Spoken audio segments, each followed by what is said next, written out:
Donald Trump has released a budget that includes, and of course, the White House budget is a proposal that includes deep, deep cuts to certain forms of domestic spending, includes new tax cuts. If you think that any of the spending cuts in this bill involve the military, you would be dramatically mistaken. And here to talk about the general impact of this budget proposal and the politics of it from a decidedly progressive perspective is Liz Watson. Liz is the executive director of the Congressional Progressive Caucus Center, which is the policy arm of the Congressional Progressive Caucus. We've had Pramila Jayapal on, we've had Mark Pocan on, former director, we've had our current co-director, we've had Raul Grijalva on, so we know the CPC well. And first of all, Liz Watson, thank you for coming on the program. Well, thank you so much for having me on. Of course. And you're there in Congress. You're there at the heart of the progressive wing of Congress there. What was either your reaction or the reaction of your colleagues in the CPC when this Trump budget was released, just overall?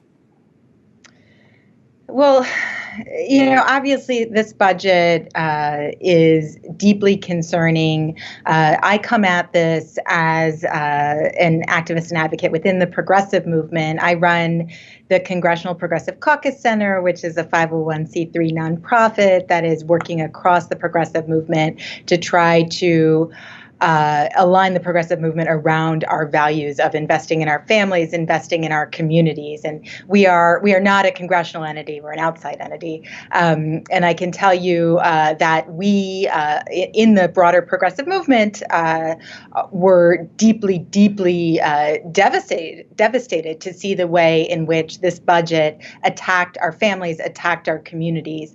A budget is supposed to be a statement of our values. We hear that over and over. And the values that this administration laid plain in this budget are that they don't value our families, that they value giant corporations, Wall Street, and profiteering over the needs of everyday people, over our healthcare, over our schools, over addressing the student debt crisis, over our climate. And that's just wrong. And frankly, we won't stand for it in the progressive movement. So when you say we won't stand for it, I guess what I'm trying to figure out is we're living in a moment, and I appreciate, that you are not, your organization is not a political entity, and it doesn't have to be per se a political conversation. In fact, if anything, I guess my question would be one of the national conversation and the conversation in the progressive movement. And what I mean by that is, okay, what we're seeing is electoral politics dominating the news cycle, dominating everyone's attention. It's kind of hard to turn away, right? I mean, it's everywhere you look. And of course, it's deeply significant. How do we get people, and I'm not just thinking of the progressive movement, but the national community as a whole, how do we get more focus on the implications of something like the budget process, what it says about our values, what it says about our future, and how to constructively engage in it as citizens? Because I feel we don't really talk about the importance of things like this quite as much as we ought to amid all the fireworks and all that. Do you get what I'm driving at? I absolutely do. And this question about how we spend taxpayer money, how we work for the common good is sort of one of the most fundamental questions of our democracy. Something that we did here at the Congressional Progressive Caucus Center, and I'll just hold it up for you to see and invite everybody to check it out on our website, progressivecaucuscenter.org, is we put together an explainer on the budget together with many of our friends in the progressive movement, many of the progressive think tanks and activist groups, explaining the impact of this budget on our families, on our communities. And we need to do more of that. We need to break through, in the age of so much hatefulness that we see every day in the Twitter sphere, in the age of disinformation and fake news. It's really important that we actually get the facts out there and that we deal in facts and that we remember that government is supposed to work of, for, and by the people, and really how the government spends taxpayer dollars is one of the most important questions that we need to address. So when I looked at this budget that was put out for fiscal year 2021, I want to just draw your attention. You mentioned the continuation of the tax giveaways to the wealthiest and giant corporations in the Tax Cuts and Jobs Act. So the budget spends about $3.1 trillion on those tax giveaways up to 2030. It spends money on a border wall to tear apart families, and we've seen the effects of the cruel policies at our southern border. It spends $3.1 billion for more detention beds. It leaves our students falling further and further into debt. And so what are that's some of the misguided spending, and where is that coming from? Well, it's, we just listened to the State of the Union, right, in which we heard that there were all these promises made to working people, and we heard our president talk about being the president for the working class. And then a week later, we saw, these deep cuts to Medicare, deep cuts to Medicaid, $750 billion slashed from Medicare over a period of 10 years, $900 billion slashed from Medicaid. We saw deep cuts to the Social Security Disability Insurance Program and to the Supplemental Security Income Program, $76 billion over 10 years. And these are programs that are there to provide basic income support to people who become unable to work. And they're programs that families rely on. And so these cuts really are cruel, and they are going to cut to the quick of our families and be incredibly difficult. We saw cuts to CHIP, the Children's Health Insurance Program. This is unacceptable. I mean, what is it that a government exists to fund? Our healthcare, our schools, to address, the incredible crisis of climate change that we find at this very moment. And nonetheless, we see a budget right now with deep cuts to the EPA, with deep disinvestments in every single one of those areas I just named, exactly at a time when we ought to be investing. So, this is deeply concerning to us. The reality is that Congress now has the opportunity to say enough is enough. We would never, ever accept a budget like this one. And I think that's what we've already heard. We've heard it from John Yarmuth, who is a member of the Congressional Progressive Caucus and the chairman of the House Budget Committee. We have heard this from Nancy Pelosi. We've certainly heard it from Schumer. We've heard it from Congresswoman Pramila Jayapal. We've heard it from Mark Pocan. It's very, very clear that the folks in Congress understand just what a nightmare this president's budget was, and that it's time for a massive course correction. And again, we're talking with Liz Watson, who is executive director of the Congressional Progressive Caucus Center. That's slightly hard to say fast, Liz, by the way. I feel like I might mispronounce it if I'm not careful. Congressional Progressive Caucus Center. So you guys are basically, well, correct me if I'm wrong. I see your organization's role as largely educational, or right? Is that fair? I mean, information gathering and disseminating so people understand the issues, whether they are in or out of office or whatever. Is that, first of all, a fair description? Yeah, I think that's absolutely fair. We at the Congressional Progressive Caucus Center think that the best decisions are made about policy when the true impact of our decisions on our communities is laid bare. And so one of the things that we do regularly is work with activists around the country to understand the impact of the policy choices made in Washington on their communities. And we work with progressive thinkers to put policy ideas on the table to address the most pressing challenges we face today.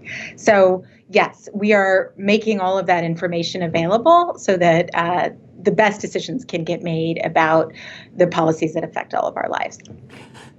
Well, I asked the question for a couple reasons. One, because I think our audience is interested in general, and two, because I highly welcome, as many of us do, new ideas and new ways to make our lives better. But three, on the sort of communicative or educational aspect of it, one of the things I think endangers us a little bit as a society is that a lot of the ideas that are most harmful are also, perhaps by design, maybe not, I don't know, but they're also hard for people sometimes to understand. I don't feel that the news media in general does a good job of explaining to people. For example, let's take cuts to Medicare. Now, you'll hear people defending these cuts by saying, well, they won't affect you, the recipient of Medicare.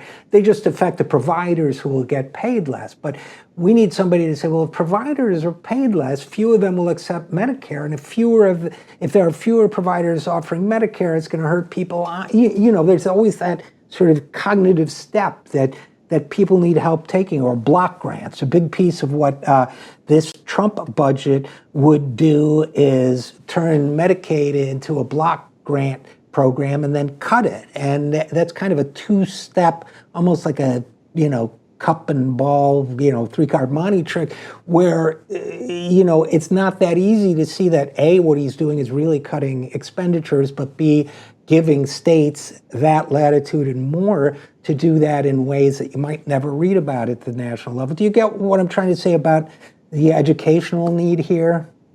Yeah, absolutely. I think very often it's easy to hear someone say, and we heard this in the State of the Union last week, that the economy, unemployment is low, the economy is doing well, when the reality is, right, that inequality is growing by leaps and bounds, and that the broad swath of Americans haven't seen a raise in a very long time. The folks who are doing well are, the people on Wall Street, and, the rest of America is either, just trying to stand still or drowning. And that's the reality that we're not talking about and that we're not focused on. When that's the real picture, and you see a budget that proposes cutting things like heat to people's homes. There's something called the LIHEAP program. Nobody knows about the LIHEAP program. What is it? The LIHEAP program is a program, low-income home energy assistance program, right? You know what it does? It provides heat and energy assistance to make sure that people are not cold in the winter in their homes, do not freeze, to roughly 6 million low-income people. This budget would cut that. There is no other explanation for that other than cruelty. And so we won't let that stand. This is a budget that proposes to cut food stamps, right, by 28%. We are the richest nation in the world. And we're talking about a budget that proposes that people go hungry, that proposes that children can't eat. So you're right. We have to lay this plain for folks. It affects low-income families. It affects our seniors. It affects middle-class families. It affects all but the very wealthiest. It's really, and maybe this is, sort of a good wrap-up thing, but, it really, when you think about it, and I know Christmas season just recently passed and holiday season, but it's Dickensian, because they're not just doing these horrible things to, sick people, elderly people, children, people who could freeze, be cold in their homes or freeze to death, people who could starve or not get medical care. But they're doing it so that they can give even more trillions to billionaires and corporations. It feels to me like we would need to resuscitate and reanimate Charles Dickens to get into the whole horrible insensitivity of this. And I guess that's a challenge for us as progressives, isn't it? Is to put this into that kind of language so that people really understand what's being done to the people of this country, themselves and their neighbors, and what people are planning to do that's even worse. A fair statement, you think? Yeah, I think that's absolutely fair. This is the stuff that folks don't want you to know, right? And we all really have to pay attention. It's really important that we understand how much is on the line. That when students across the country are drowning in debt, this is taking away things like public service loan forgiveness, right? And leaving students falling further into debt. That this is making it much harder for seniors to get access to long-term care by taking away the funding to support that. These basic things, right? That all of us rely on and that all of us count on, this budget would threaten to take away. But the really important part and the important work now begins of saying, no, we're not gonna stand for this. And yesterday, I believe it was yesterday, that the budget committee met and had in the acting director of OMB and to have a discussion about what are you talking about here? Because frankly, this past summer, the president signed into law a bipartisan budget deal, which set caps on spending much, much higher than what the president's budget released here today. So the president agreed to a certain spending level this past summer and then effectively returned a budget that spent $40 billion below that level. So in other words, I think there's now some trust issues, right? When there was an agreement that was made that this is the level at which we're going to be dealing in the budget, and then $40 billion gets ripped out. And where did it get ripped from? It got ripped from all of the places I just talked about, from our healthcare, from our schools, from our seniors, from the EPA, from the things that we all absolutely need just to live a decent life. You mean we can't trust that guy? Who'd have guessed? Well, anyway, but I promised I wouldn't get into politics. Okay, unfortunately, we're going to have to leave it there, but Liz Watson, Executive Director of the Congressional Progressive Caucus Center, and see, I said it quickly, thanks for the great work you guys do on all of these issues, and thanks for coming on the program. Thanks so much for having me. It was great to be with you today.